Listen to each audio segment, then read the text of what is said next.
Discussing about the SDLC phases. What are the different phases in SDLC? చెప్పండి. Requirements gathering.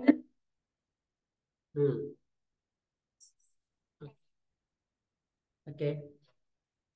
Okay. Okay. So these 6 pages are how to develop an application. ఏదైనా ఒక application ని develop చేయటం అంటే not only develop from scratch to delivery. Scratch అంటే client దగ్గర నుంచి requirements gather చేసే దగ్గర నుంచి మళ్ళీ క్లయింట్ కి అప్లికేషన్ డెలివర్ చేసేంత వరకు ఈ బిట్వీన్ కంప్లీట్ ప్రాసెస్ ఎలా చేస్తాం అనే దాన్ని మనం SDLC లో చెప్తాం. we are divided into different parts. Those parts call it as phases. ఈ parts ని ఏమని కాల్ చేస్తాం మనం? phases అని కాల్ చేస్తాం. each phase performs an particular things. ప్రతి ఫేజ్ కి మనకి ఏముంటాయని చెప్పా? Entry criteria, exit criteria. Each phase we have an entry criteria and exit criteria, and also each phase having an deliverables. ప్రతి phase కూడా అందులో మనకి ఏమొస్తుందండి? డెలివరబుల్స్ వస్తాయి. ఆ పేజ్ యొక్క డెలివరబుల్ ని బేస్ చేసుకొని నెక్స్ట్ పేజ్ అనేది కంటిన్యూ అవుతా ఉంటది.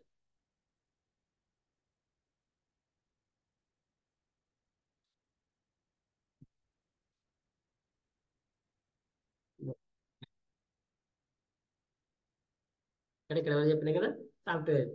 So when you develop an application, you need to remember 3 important factors, 3 important points here.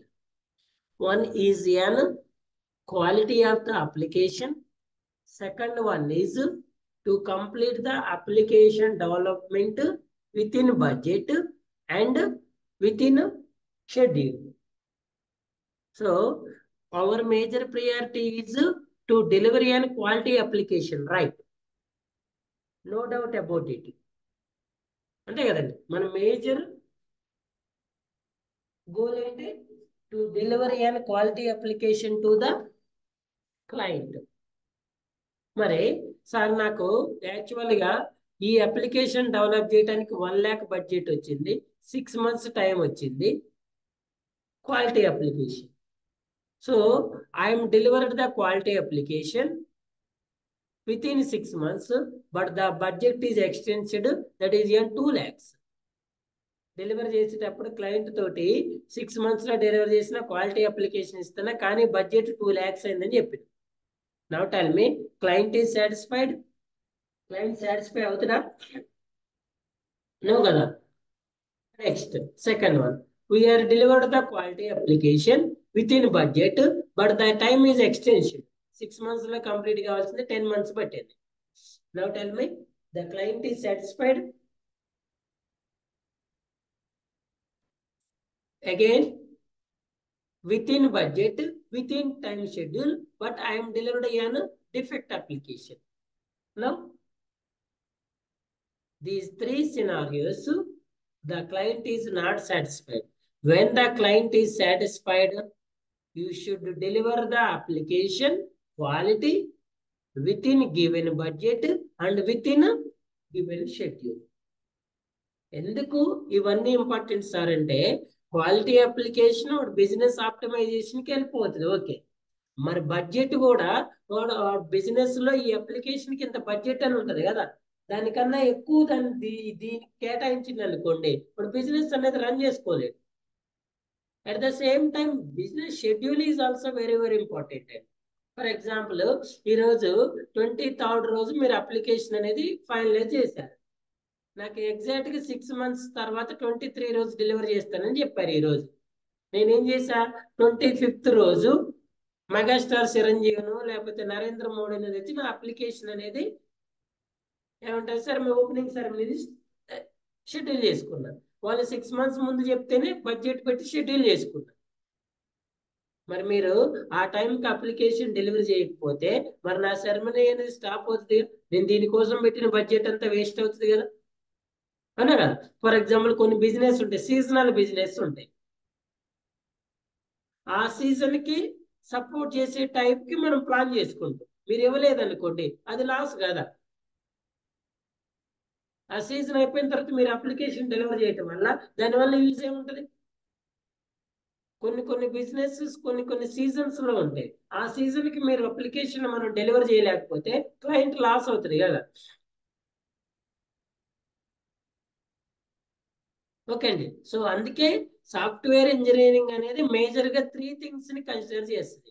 ఒకటి క్వాలిటీ, ఇంకోటి బడ్జెట్, ఇంకోటి టైం షెడ్యూల్. ఓకేనా? Developing A quality software with in budget and with in cycle time. ఇంటర్వ్యూలో అడుగుతాడు, as a developer, as a software test engineer, what is your goal అంటాడు. చూడండి, delivery A quality software with in budget, with in cycle time, given time. ఇచ్చిన టైంలో ఇచ్చిన budget use చేసుకొని quality application delivery చేయటమే ఎవరి రెస్పాన్సిబిలిటీ? ఎవరి responsibility అండి? The entire team. అది ఒక టెస్ట్ ఇంజనీర్, ఒక డెవలపర్, ఒక బిజినెస్ అనలిస్ట్, ఒక ఆర్కిటెక్ట్ ఒక్కరు చేశారు, ఒక ప్రాజెక్ట్ మేనేజర్, ఒక టెస్ట్ లీడ్, ఎవరో ఒక్కరిది కాదండి. The entire who are the participants of that project, all the goal is this sentence only. అందులో వర్క్ చేసే ప్రతి ఒక్కళ్ళ గోల్ ఇదే కదా. నువ్వు టెస్ట్ ఇంజనీర్, నీకేమైనా సపరేట్ గోల్ ఉంటుందా? డెవలపర్కి సపరేట్ గోల్ ఉంటుందా? ఎవరి గోల్ అయినా కూడా same. Deliver or develop an quality software within budget and within. One of the important characters of software engineering is reusability. So ఎక్కడైనా అంతే కదండి. రీయూజబిలిటీ వల్ల అడ్వాంటేజ్ ఏంటంటే చేసిన పని నెంబర్ ఆఫ్ టైమ్స్ చేయాల్సిన అవసరం లేదు.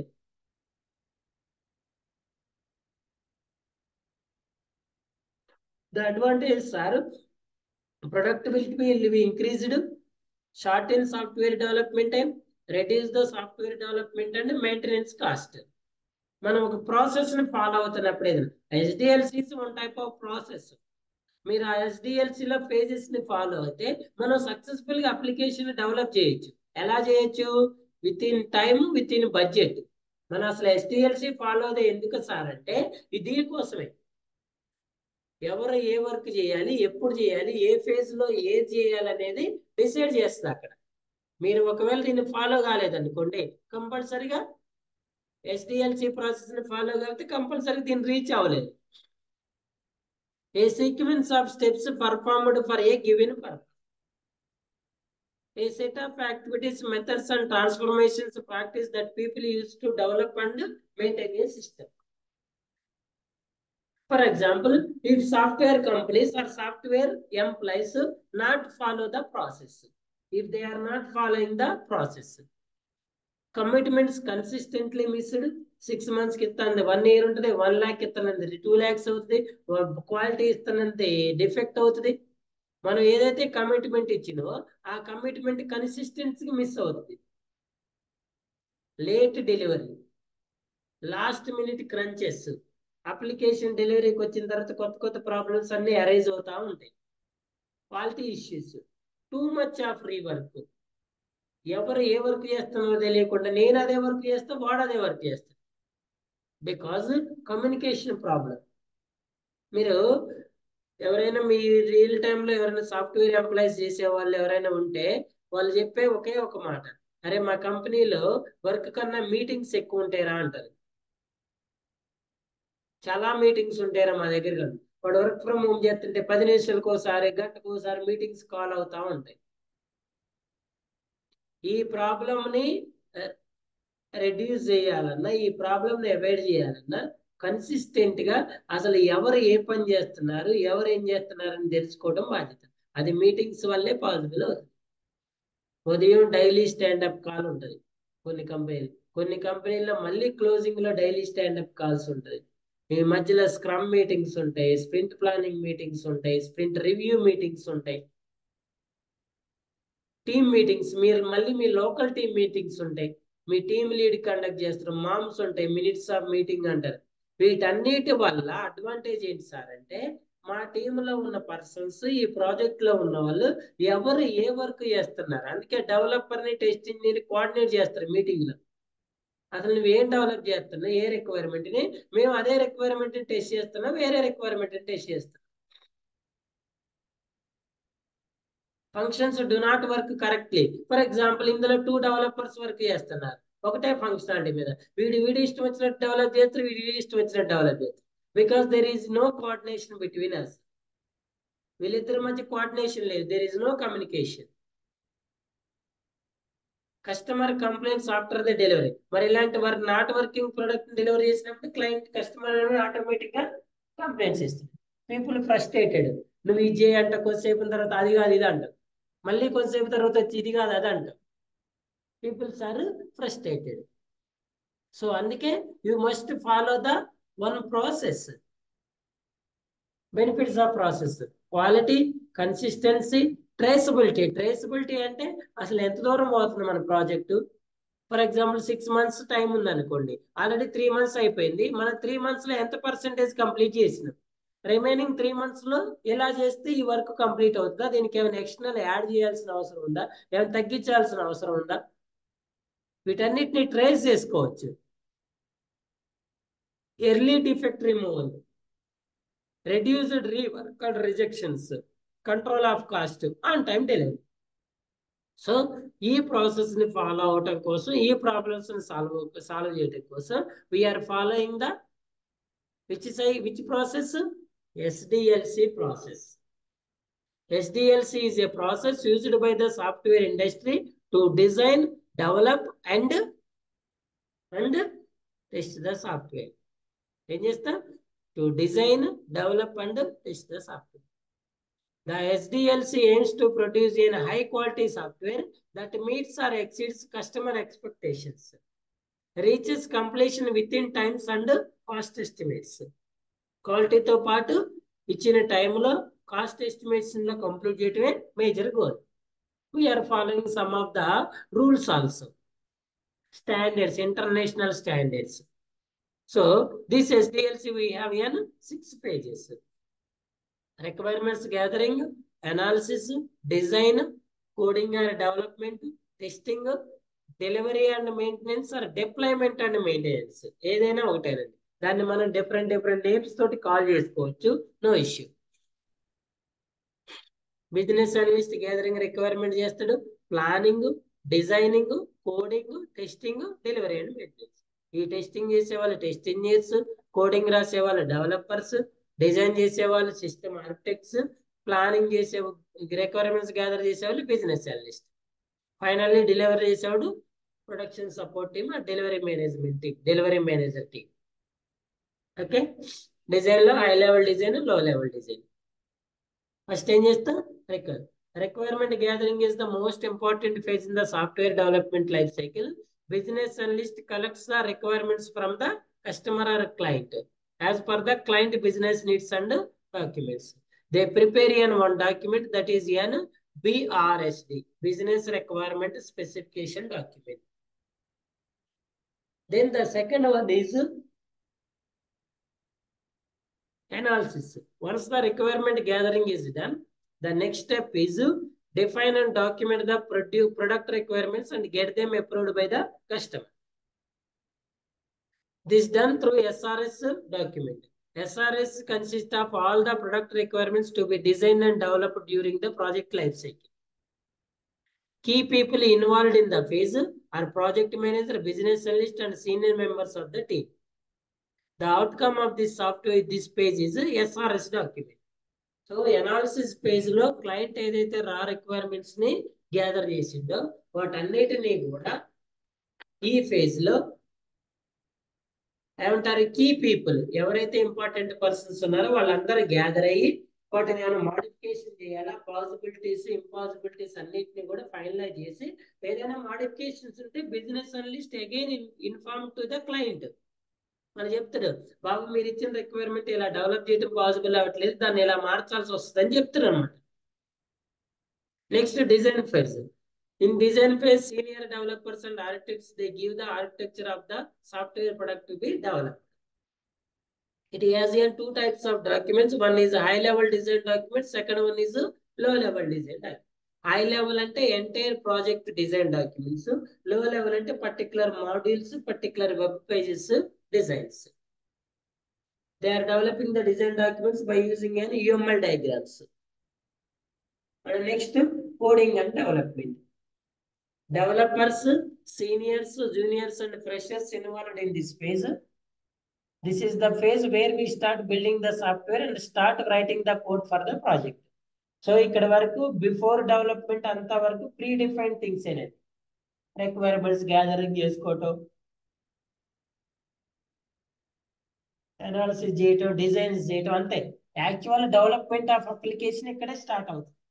మనం నార్మల్గా ఒక బిల్డింగ్ కన్స్ట్రక్షన్ చేయాలి, ఒక హౌస్ కన్స్ట్రక్షన్ చేయాలనుకోండి, ముందు ప్లాన్ చేసుకోవటం, లేకపోతే అవన్నీ మెటీరియల్ దగ్గరికి చేసుకోవటం, ఇవన్నీ ప్రీ డిఫైన్ ముందు చేసే పని.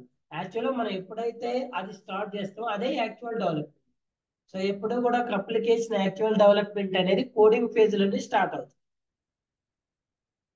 ఓకే, సో కోడింగ్ అయిపోయింది. The outcome of this phase is source code document. Then after completing the development, then we will start in testing. Once the software is completed, then it is deployed in the testing environment. Development అయిపోయిన తర్వాత testing environment లోకి deployment అవుతుంది. The testing team starts the testing. Either test the software manually or using an automated test tools. Depends upon the which life cycle. ఆ testing ఎలా perform చేయాలనేది మనకి STLC life cycle ఉంటుంది. ఓకేనా? So STLC life cycle will explain how to test that application, either manual or automation. Testing is done to verify that the entire application works according to client or customer requirements or not. During this phase, testing team may find defects which they communicate to developers. The development team fix the defects and send back to the testing for which purpose? Retest purpose.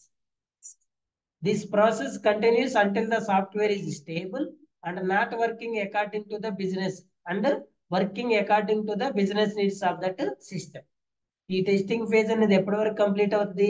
Software అనేది stable కి వచ్చేంత వరకు, అంటే ఆ application are software అనేది ఇచ్చిన business needs, ఇచ్చిన requirements ప్రకారం వర్క్ చేసేంత వరకు వర్క్ చేసేవారు. సో ఎప్పుడైతే మనకి అప్లికేషన్ అనేది స్టేబుల్ కి వస్తుందని మనం ఫీల్ అవుతామో, there is no major defects అని ఫీల్ అవుతామో, then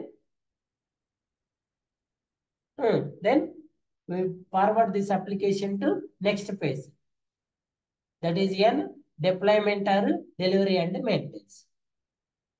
After successful testing, the product is delivered, deployed to the customer for their use. ఏమవుతుంది? సక్సెస్ఫుల్ టెస్టింగ్ అయిపోయిన తర్వాత ప్రొడక్ట్ అనేది ఏమవుతుంది? Delivery, deploy to the customers for their use. Deployment is done by the deployment implementation engineers, and once when the customers start using the developed system, then the actual problem will come up and needs to be solved from the time to time. Maintenance phase లో మనకి service అంటారండి, service based. నేను మీకు ఇంతకుముందు చెప్పాను, project based, product based, service based అని ఉంటాయి. For example, మీకు ఏదైనా సర్వీస్ బేస్డ్ లో జాబ్ వచ్చింది అనుకోండి, మీకు రెగ్యులర్ గా న్యూ డెవలప్మెంట్ ఏమి ఉండదు. మీరు కంటిన్యూస్ గా అప్లికేషన్ మానిటర్ చేస్తూ ఉంటారు. ఒకవేళ ఏదైనా ప్రాబ్లం వస్తే అప్పుడు ఆ ప్రాబ్లమ్ ని సాల్వ్ చేస్తారు అంతే. వాటిని ఆ ప్రాబ్లమ్స్ ని నార్మల్ గా సర్వీసింగ్ లో టికెట్స్ అంటారు. టికెట్స్ రైజ్ చేస్తే ఆ టికెట్స్ ని సాల్వ్ చేయాలంటారు. సర్వీస్ అనేది 24/7 వర్క్ అవుతా ఉంటుంది. కొంతమంది సాఫ్ట్వేర్ లో కూడా నైట్ షిఫ్ట్స్ ఉంటాయి. అదేంటి సార్ నైట్ డెవలప్ చేయాలి, పగలు డెవలప్ చేస్తే చాలు అంటే, అవి నైట్ డెవలప్మెంట్ కాదండి, అవి సర్వీస్ బేస్డ్. సో మనం ఎప్పుడైనా ఒక అప్లికేషన్ డెవలప్ చేసిన తర్వాత నార్మల్ గా కొన్ని ఇయర్స్ వరకు మనమే దాన్ని మెయింటెనెన్స్ చేస్తాం. అంటే రెగ్యులర్ యూసేజ్ లోకి వెళ్ళిన తర్వాత ఏదైతే లైవ్ ప్రాబ్లమ్స్ వస్తాయో ఆ లైవ్ ప్రాబ్లమ్స్ ని ఇమీడియట్ గా సాల్వ్ చేయటాన్ని సర్వీస్ అంటారు. Customers start using the developed system, then the actual problems will come up and needs to be solved from time to time. Fixing the issues found by the customer comes in the maintenance phase. Maintenance పేజ్లో ఏదైతే వచ్చినాయో వాటిని immediate గా solve చేస్తారు. 100% testing is not possible because the way testers test the product is different from the way customers use the product. ఎక్కడా కూడా 100% testing అనేది possible అవ్వదండి. దీనికి ఇది కూడా ఒక రీజన్. మనం అంటే వీఆర్ ద హ్యూమన్ బీయింగ్స్ కాబట్టి ఇప్పుడు అమెజాన్ అనే అప్లికేషన్ ని రియల్ టైమ్ లో ఎంతమంది యూజ్ చేస్తారు సార్ అంటే there is number of members. ఒక 10 lakhs మెంబర్స్ చేస్తున్నారు అనుకోండి. అప్లికేషన్ ఎంతమంది టెస్ట్ చేస్తారు సార్ అంటే ఒక 100 మెంబర్స్ టెస్ట్ చేస్తారు. ఈ 100 మెంబర్స్ 10 lakhs మెంబర్స్ ని వాళ్ళ వాళ్ళ యొక్క బిహేవియర్ ని రెజ్యూమ్ చేయలేరు కదా. మాక్సిమం చేస్తారు, ఇంకా కొన్ని లిటిల్ బిట్ అనేది మనం చేయలేము. ఆడ్ కస్టమర్స్ ఉంటారు, వాడు ప్రతిదీ డిఫరెంట్ గా ఆలోచిస్తూ ఉంటాడు. మరి మనం అంత ఆడుగా ఆలోచించలేనప్పుడు కొన్ని కొన్ని డిఫెక్ట్స్ ఉంటాయి. బట్ సార్ మరి టెస్టింగ్ 100% నాట్ పాసిబుల్ ఉన్నప్పుడు డిఫెక్ట్స్ ఉంటాయి కదా సార్ అంటే గుర్తుపెట్టుకోండి, టెస్టింగ్ యొక్క మేజర్ గోల్ ఏంటంటే మేజర్ ప్రాబ్లమ్స్ ఏదైతే ఉన్నాయో, మేజర్ డిఫెక్ట్స్ ఏదైతే ఉన్నాయో వాటిని ఫస్ట్ ఐడెంటిఫై చేసి సాల్వ్ చేయడం అనేది ఫస్ట్ గోల్ టెస్టింగ్ లో. ఏదైనా మైనర్ డిఫెక్ట్స్ ఉన్నప్పుడు అవి రియల్ టైంలోకి వెళ్ళినా కూడా అవి పెద్ద ఎఫెక్ట్ చూపించవు కాబట్టి నో ప్రాబ్లం. ఓకే అండి. వాటిని మనం తర్వాత అప్లికేషన్ అనేది డిప్లాయ్ అయిన తర్వాత కూడా మెయింటెనెన్స్ పేజ్లో అయినా సాల్వ్ చేసుకోవచ్చు. బట్ ఈ ప్రాబ్లం వల్ల అసలు అప్లికేషన్ రన్నింగ్ ఆగిపోతుంది అనే డిఫెక్ట్ ని మాత్రం కంపల్సరిగా టెస్టింగ్ ఫేజ్ లో ఐడెంటిఫై చేయాలి, దాన్ని సాల్వ్ చేయాలి, అది ఫిక్స్ అయిన తర్వాత రిలీజ్ చేయాలి. ఓకే అండి. ఇప్పుడు ఫర్ ఎగ్జాంపుల్ మనం ఒక బస్సును మ్యానుఫ్యాక్చరింగ్ చేస్తున్నాం. అందులో హై సివియారిటీ, లో సివియారిటీ అని 2 types ఆఫ్ డిఫెక్ట్స్ ఉంటాయి. ఓకేనా. అసలు స్టీరింగ్ పని చేయట్లేదు, బస్సు నడవదు కదా. ఒక టైర్ పని చేయట్లేదు, బస్సు నడవదు కదా. అసలు ఇంజిన్ పని చేయట్లేదు, బస్సు నడవదు కదా. ఒక బస్సుకున్న మధ్యలో ఒక మిడిల్ సీట్ లో ఒక ఐరన్ రాడ్ ఊడిపోయింది, దానివల్ల బస్సు నడవకపోవటం ఏమి ఉండదు కదా. అంటే మనం మేజర్ ఫోకస్ అనేది మేజర్ డిఫెక్ట్స్ మీద ఉండాలి. అందుకే ఈ మేజర్ డిఫెక్ట్స్ ఎప్పుడైతే సాల్వ్ అయితే అప్లికేషన్ అనేది ఆటోమేటిక్ స్టేబుల్కి వెళ్తుంది. స్టేబుల్ అంటే మీనింగ్ అదే, whenever we are identified or found and solved by the major defects, immediately the application move to the stable. ఎప్పుడైతే అప్లికేషన్ స్టేబుల్ ఫార్మేట్ లోకి వెళ్ళిందో రెడీ టు డెలివర్ అన్నట్టు. మరి దీంట్లో మైనర్ ప్రాబ్లమ్స్ ని మనం మెయింటెనెన్స్ ఫేజ్ లో కూడా సాల్వ్ చేసుకోవచ్చు. మన ప్రాసెస్ నడుస్తూ ఉంటుంది, ఆ ప్రాసెస్ లో మనం దాన్ని సాల్వ్ చేసుకోవచ్చు. అంతేనా.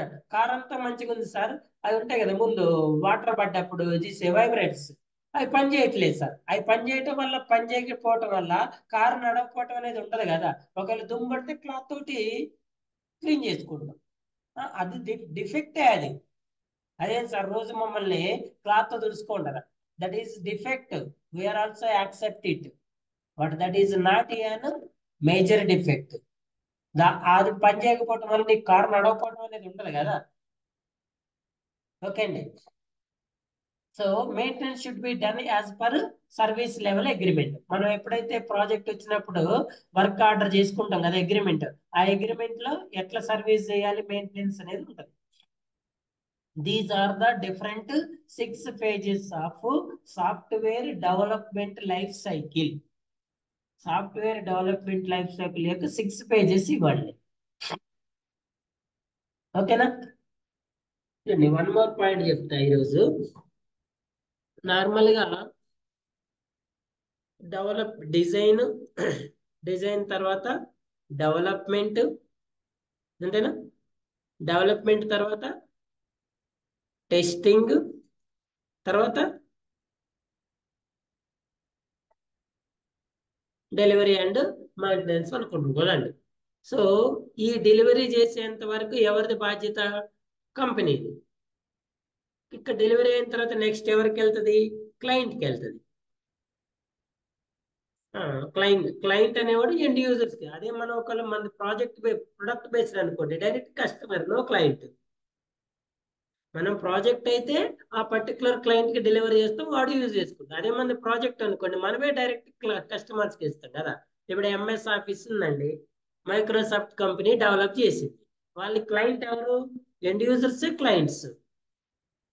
గూగుల్ ఉంది. గూగుల్ బ్రౌజర్స్ డెవలప్ చేసింది. దాని క్లయింట్ ఎవరు? డైరెక్ట్ ఎండ్ యూజర్సే క్లయింట్. ఇప్పుడు ఎస్బీఐ ఉంది. ఎస్బీఐ అనేది టీసీఎస్ కంపెనీ డెవలప్ చేసింది. దాని క్లయింట్ ఎవరు? ఎస్బీఐ. వాళ్ళకి డెలివరీ చేస్తాం. వాళ్ళు ఎలా యూజ్ చేసుకుంటారు అనేది సెకండరీ, మనకు అవసరం లేదు. ఓకేనా? సో ఇక్కడ టెస్టింగ్ అయిపోయిన తర్వాత before going to the delivery, ఇది నార్మల్ టెస్టింగ్ అండి. డెవలప్మెంట్ అయిపోయిన తర్వాత టెస్టింగ్ ఉంటుంది కదా. మనం ఎప్పుడైతే టెస్టింగ్ పర్ఫామ్ చేస్తున్నామో దాన్ని ఏమంటారంటే ఏయుటి అంటారు. Application under testing. Application under testing అంటారు. ఇది క్యూఏ మనం పర్ఫామ్ చేసేది. QA quality assurance and quality control అంటారు. ఇందులో వెరిఫికేషన్, వాలిడేషన్ 2 థింగ్స్ ఉంటాయండి. స్టాటిక్ టెస్టింగ్ ఉంటుంది, డైనమిక్ టెస్టింగ్ ఉంటుంది, పాజిటివ్ ఉంటుంది, నెగిటివ్ ఉంటుంది. దీని తర్వాత యూఏటి ఉంటుంది. యూజర్ యాక్సెప్టెన్సీ టెస్టింగ్ అంటారు. ఎప్పుడు పర్ఫామ్ చేస్తారు ఇది? మన టెస్టింగ్ అయిపోయిన తర్వాత. ఎప్పుడు sir? Before delivery of the application, after delivery of the application. ఈ యూఏటిలో అప్లికేషన్ అండర్ టెస్ట్ లో మనకి 2 టైప్స్ ఆఫ్ టెస్టింగ్స్ ఉంటాయి. ఒకటేమో ఆల్ఫా టెస్టింగ్ అంటారు, ఇంకోటేమో బీటా టెస్టింగ్. Listen care. ఒకటేమో ఆల్ఫా టెస్టింగ్ అంటారు, ఇంకోటేమో బీటా టెస్టింగ్ అంటారు. యాక్చువల్లీ ఈ 2 testings not performed by software test engineer. ఇవి 2 మనం పర్ఫామ్ చేయము. మరి ఎప్పుడు పర్ఫామ్ చేస్తారు సార్ అంటే మన టెస్టింగ్ అయిపోయిన తర్వాత చేస్తారు. మన దగ్గర ఉన్నప్పుడే అప్లికేషన్ అండర్ టెస్ట్ అంటారు. మన తర్వాత user acceptancy. User acceptancy testing pass అయిన తర్వాత అప్పుడు అప్లికేషన్ అనేది మార్కెట్లోకి వెళ్తుంది. Sir what about an alpha testing? Alpha testing అంటే ఏంటి? ఎవరు పర్ఫామ్ చేస్తారు సార్ అంటే ఆల్ఫా టెస్టింగ్ అనేది నార్మల్ గా సాఫ్ట్వేర్ కంపెనీలోనే చేస్తారండి. సాఫ్ట్వేర్ కంపెనీలోనే చేస్తారు. ఎవరు చేస్తారు సార్ సాఫ్ట్వేర్ కంపెనీలో అంటే is not an developer, is not an test engineer. ఆ పర్సన్ డెవలపర్ కాదు, టెస్ట్ ఇంజనీర్ కాదు, వాడికి ఆ ప్రాజెక్ట్ తోటి ఎలాంటి రిలేషన్ కూడా ఉండదు. He is behaves like an customer. He behaves like as an customer. ఏది? సాఫ్ట్వేర్ కంపెనీలోని పర్టికులర్ పర్సన్స్ కస్టమర్స్ లాగా బిహేవ్ చేసి దే యూజ్ ద అప్లికేషన్. మనం టెస్టింగ్ అయిపోయిన తర్వాత వచ్చిన అప్లికేషన్ ని యూజ్ చేయమని ఇస్తాం. ఇప్పుడు బ్యాంకింగ్ అప్లికేషన్ అనుకోండి, వాడికి ఇచ్చి అరే బాబు అమౌంట్ సెండ్ చేయండి, అమౌంట్ రిసీవ్ చేసుకోండి, బ్యాలెన్స్ చెక్ చేసుకోండి, మినీ స్టేట్మెంట్ చెక్ చేసుకోండి, ఇలా మేజర్ ఫంక్షనాలిటీస్ ఉంటాయి కదా. ఆ మేజర్ ఫంక్షనాలిటీస్ ని పర్ఫామ్ చేయమని చెప్తాం వాళ్ళు. ఆ మేజర్ ఫంక్షనాలిటీస్ ఏదైతే ఉందో ఆ మేజర్ ఫంక్షనాలిటీస్ ని చెక్ చేసుకోండి రా బాబు అని చెప్తాం. ఈ మేజర్ ఫంక్షనాలిటీస్ ని టెస్ట్ చేసినప్పుడు మీరు ఏమైనా డిఫెక్ట్స్ ఫౌండ్ చేస్తున్నారా లేదా? దీన్ని ఆల్ఫా టెస్టింగ్ అంటారు. ఈ టెస్టింగ్ లో మాక్సిమం పాజిటివ్ టెస్టింగ్ పర్ఫామ్ చేస్తారు, లైక్ ఎండ్ యూజర్ లాగా ట్రీట్ అవుతుంది. Sir for example alpha testing లో ఒక 2 డిఫెక్ట్స్ వచ్చినాయి సార్, ఇప్పుడు ఏం చేయాలి సార్? ఆల్ఫా టెస్టింగ్ లో 2 డిఫెక్ట్స్ వచ్చినాయి, ఏం చేయాలి? యాక్చువల్లీ ఈ 2 డిఫెక్ట్స్ ఎందుకు వచ్చినాయి అండి? ఎందుకు వచ్చినాయి చెప్పండి ఎవరైనా? ఎందుకు వచ్చినాయి? ఇక్కడ టెస్ట్ ఇంజనీర్ మిస్ చేయటం వల్ల వచ్చింది, అంతేనా? మనం టెస్టింగ్ చేసినాం కదా ఆల్రెడీ. చేసినా కూడా 2 వచ్చినాయి అంటే దాని మీనింగ్ ఏంటి? మనం మిస్ చేయటం వల్ల. నార్మల్ గా మన కాడ ఎందుకు మిస్ అయితే చెప్పండి? డిఫెక్ట్స్ క్యూఏలో డిఫెక్ట్స్ ఎందుకు మిస్ అవుతాయండి?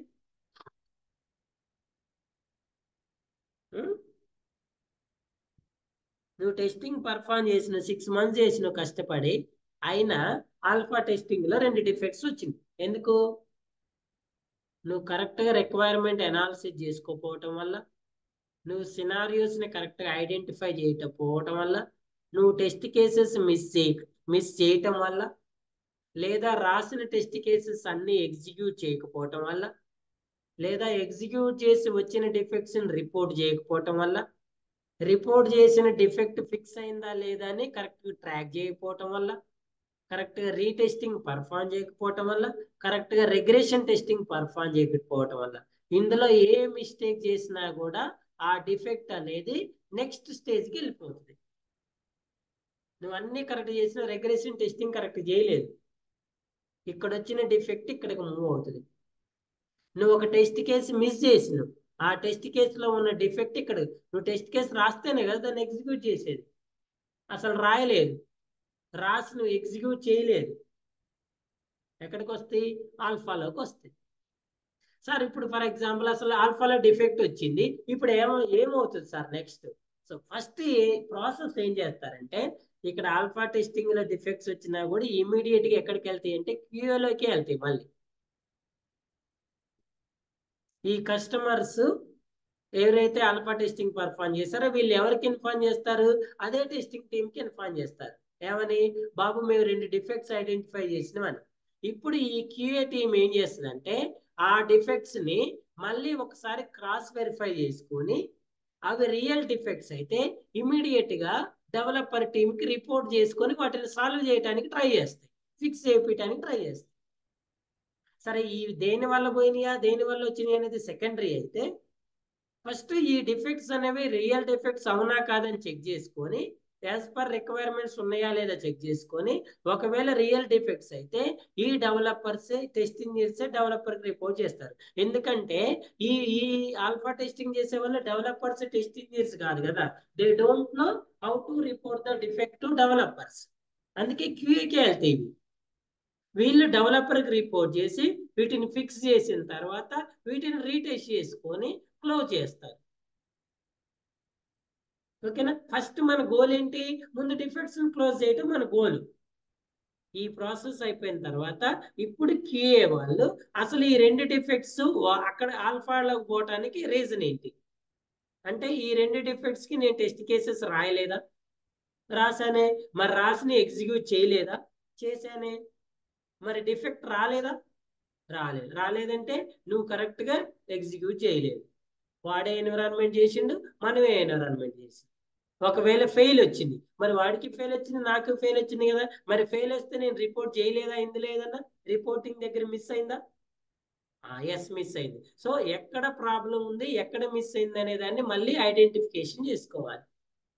గుర్తుపెట్టుకోండి, ఈ మిస్సింగ్ కి మీరు కంపల్సరిగా యూ షుడ్ పే ఇట్, తగిన మూల్యం చెల్లించుకోవాల్సి ఉంటుంది మీరు కూడా. అది మీకు కంపల్సరీగా ఎఫెక్ట్ చూపిస్తుంది.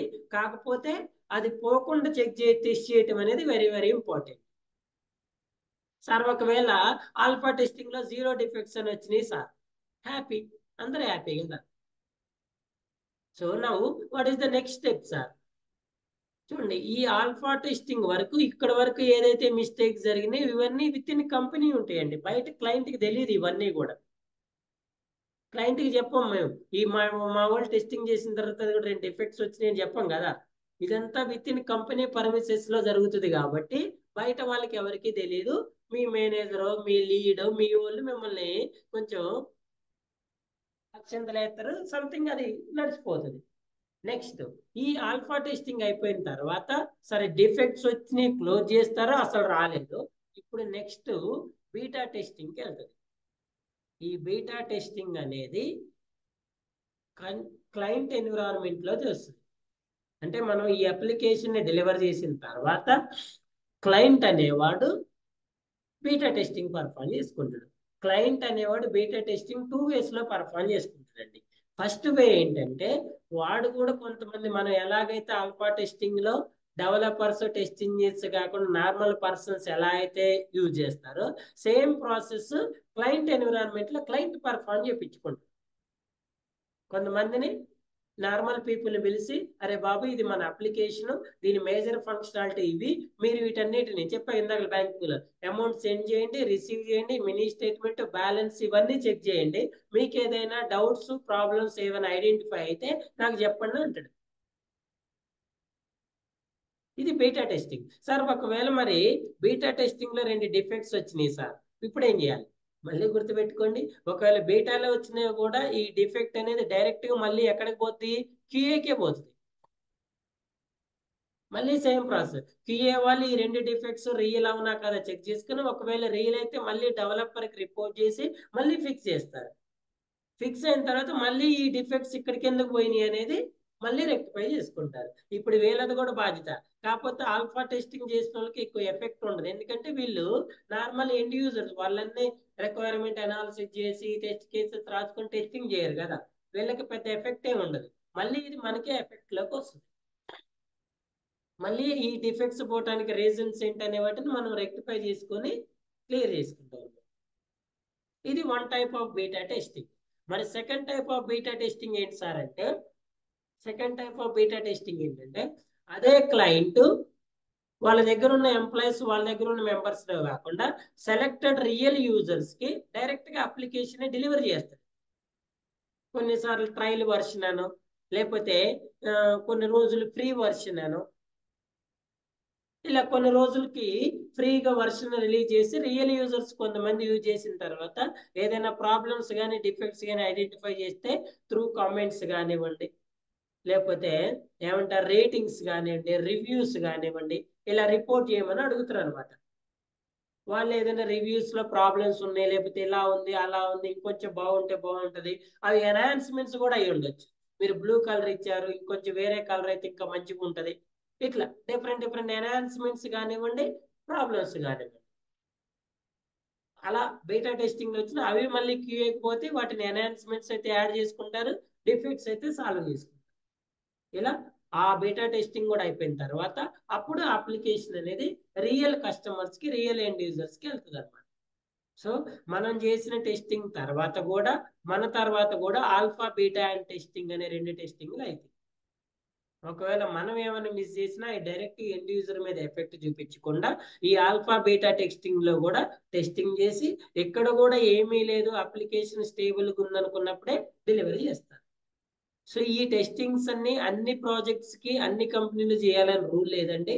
ఆ అప్లికేషన్ యొక్క ఏమంటారు సివియారిటీ మీద. ఇప్పుడు బ్యాంకింగ్ అప్లికేషన్, అన్ని అప్లికేషన్స్ ఒకటే స్టేజ్ లో సెక్యూరిటీ ఉండవు కదా, కొన్ని ఉంటాయి. బ్యాంకింగ్ అప్లికేషన్ కంపల్సరీగా అన్ని వేస్ లో టెస్ట్ చేయాలి. కొన్ని నార్మల్ అప్లికేషన్స్ ఉంటాయి, వాటిని మరి ఆ లెవెల్లో చెక్ చేయాల్సిన అవసరం లేదు అనుకున్నప్పుడు డైరెక్ట్ గా రిలీజ్ చేసుకుంటారు. ఇది సెక్యూరిటీ అప్లికేషన్, దీనివల్ల 3 ఎఫెక్ట్ ఉంటాయి అని అనుకున్నప్పుడు అన్ని టెస్టింగ్స్ పర్ఫామ్ చేసి రిలీజ్ చేస్తూ ఉంటారు. క్లియరా? This is the real process of software industry, software company. Clear? Any doubts? So tomorrow session we will discuss on SDLC models, how to execute those 6 pages in SDLC with the help of SDLC models. ఇందులో మనం చెప్పేది waterfall model, V model, spiral model, agile model. Waterfall model, V model, spiral model and agile model. What is waterfall, what is V model, what is spiral, what is agile, we will discuss one by one in continuous session. Clear?